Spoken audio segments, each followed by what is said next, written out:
Meeting to order. Gormahagat, Sharon. Apologies have been received from Deputy Charles Flanagan. Can I, at the outset, thank members? Can I ask witnesses and members to please turn off their mobile phones? You can leave. Before we commence, can I remind members participating remotely that they must do so from within the precincts of Leinster House. This morning's meeting has been convened to discuss the state-funded programmes TUS and the Rural Social Scheme, which are both administered by the Department of Social Protection in conjunction with the Department of Rural and Community Development under the leadership of Minister Heather Humphreys. I'd like to thank members of the Joint Committee for raising these important state schemes as a priority on our work programme, particularly Deputy Curran, and I would like to thank her for her assistance to the Committee Secretariat in organising today's meeting. TUS is a community work placement programme providing short-term working opportunities for unemployed people, and the Rural Social Scheme is aimed at low-income farmers and fishermen and women, particularly in rural Ireland.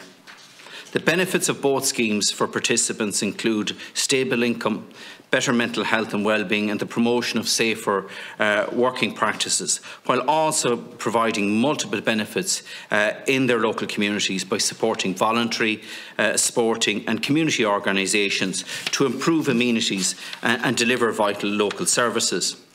It should be noted that approximately 30% of TUS participants go on to full-time employment, with a further 30% progressing to further training or education schemes, and the remaining 40% who would benefit from another opportunity of an additional year on the TUS scheme to become job ready. The Rural Social Scheme, as I say, is aimed at low-income farmers and fishermen and women. The scheme was launched by our colleague and member of this committee, Minister Eamon O'Keefe, in May of 2004.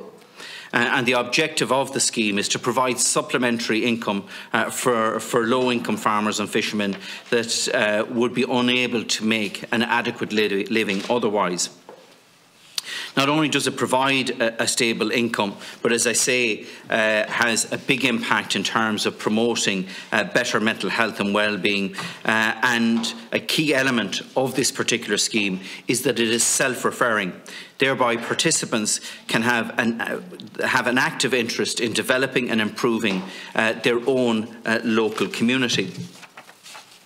I would like to mention that the Secretariat requested a detailed briefing note on both schemes from the Department for members, which has not been received. And I've asked the Clerk to write to the Department to express our disappointment at this, as this is unsatisfactory. The Joint Committee's Policy Advisor has prepared an alternative and useful briefing document which has been circulated, and I would like to thank Hayley O'Shea for her work on same. Thank you, Hayley.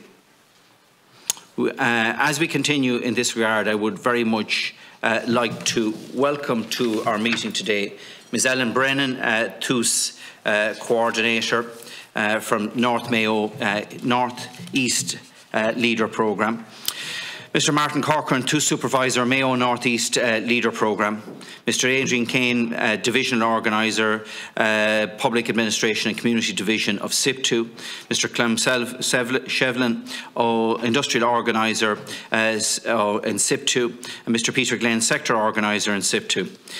Ms Liz MacDonald, the Joint Chair of the Rural Social Scheme National Committee and RSS Supervisor from Galway Rural Development, Mr Sean Larkin, Joint Chair of the Rural Social Scheme National Committee and RSS Supervisor from Galway Rural Development, and Mr Sean Broderick, Rural Social Scheme and TUS Coordinator from Galway Rural Development. You're all very welcome here this morning. Before we commence, and in terms of privilege, witnesses are reminded of the long-standing parliamentary practice that they should not criticise or make charges against any person or entity by name or any other way to make him, her or it identifiable, or otherwise engage in speech that might be regarded as damaging to the good name of the person or entity. Therefore, if your statements are potentially defamatory in relation to an identifiable person or entity, you will be directed to discontinue your remarks. It's imperative that you comply with this direction.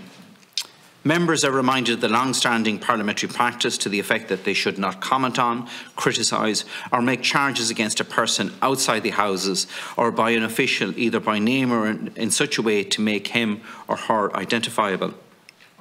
I now call on Mr Adrian Kane of SIPTU to make the opening statement. Mr Kane. Chair, I was going to maybe ask Ellen to start. I think her paper gives a broader kind of background before, and then, or sorry, not Ellen, Liz first, and then Ellen, and I was going to come in last, with your own indulgence, if that's... Grant, well, Ms Liz MacDonald to give her opening statement. Ms MacDonald.